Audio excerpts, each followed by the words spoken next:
మొన్నటి వరకు వెబ్సైట్ రివ్యూలు సినిమాని దెబ్బ కొడుతున్నాయని దర్శక నిర్మాతలు వాపోయేవారు. ఇప్పుడు బుక్ మై షో ఇచ్చే రేటింగులు తమ సినిమాలకు శాపంగా మారుతున్నాయని బెంగపెట్టుకుంటున్నారు.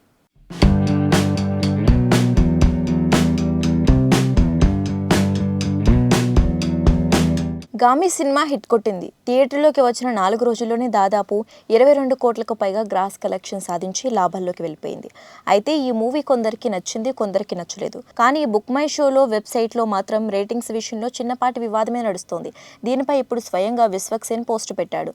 బుక్ మై షోలో రేటింగ్ల సిస్టమ్ ఉంది. అక్కడ నేరుగా ప్రేక్షకులే రేటింగ్లు ఇవ్వచ్చు. 10కి గాను ఎన్ని ఎక్కువ మార్కులు తెచ్చుకుంటే అంత మంచి సినిమా అన్నట్టు లెక్క.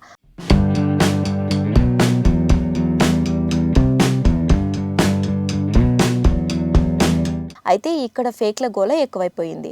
కొంతమంది కావాలనే ఫేక్ ఓట్లు వేసి తమ సినిమాలకు రేటింగ్లు రాకుండా అడ్డుకుంటున్నారన్న ఫిర్యాదులు అందుతున్నాయి. సంక్రాంతికి విడుదలైన గుంటూరు కారం విషయంలో ఇదే జరిగింది. బుక్ మై షోలో ఫేక్ రేటింగ్లు ఇచ్చి సినిమాని డ్యామేజ్ చేస్తున్నారని సైబర్ క్రైమ్కి అలాగే బుక్ మై షోకి నిర్వాహకులకు ఫిర్యాదు చేసింది చిత్ర బృందం. ఇప్పుడు గామి విషయంలోనూ అదే జరుగుతోంది. గామికి బుక్ మై షోలో 1, 2 రేటింగ్లు ఇస్తున్నారు. దాంతో బుక్ మై షోలో గామి రేటింగ్ దారుణంగా పడిపోయింది. నిజానికి గామి చిత్రానికి మంచి రివ్యూలు వచ్చాయి. ఇలాంటి సినిమాలకు 9 రేటింగ్లు రావటం సహజం. కానీ బుక్ మై షోలో గామి రేటింగ్లు 1, 3 మాత్రమే కనిపిస్తున్నాయి.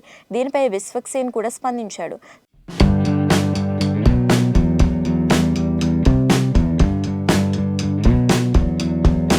తమ సినిమాని కావాలని తొక్కేస్తున్నారని, ఫేక్ రివ్యూలు ఇస్తున్నారని, దీనిపై చట్టబద్ధంగా చర్యలు తీసుకుంటామని, తమని ఎంతగా తొక్కేస్తే అంతగా పైకి లేస్తామని తాను విడుదల చేసిన ఓ ప్రత్యేకమైన నోట్లో రాసుకొచ్చాడు విశ్వక్. ఎవరు ఎంతలా దెబ్బ కొట్టాలని చూసినా ప్రేక్షకులు తమ సినిమాని ఆశీర్వదించారని, అదే తమకు బలమని విశ్వక్ చెప్పుకొచ్చాడు.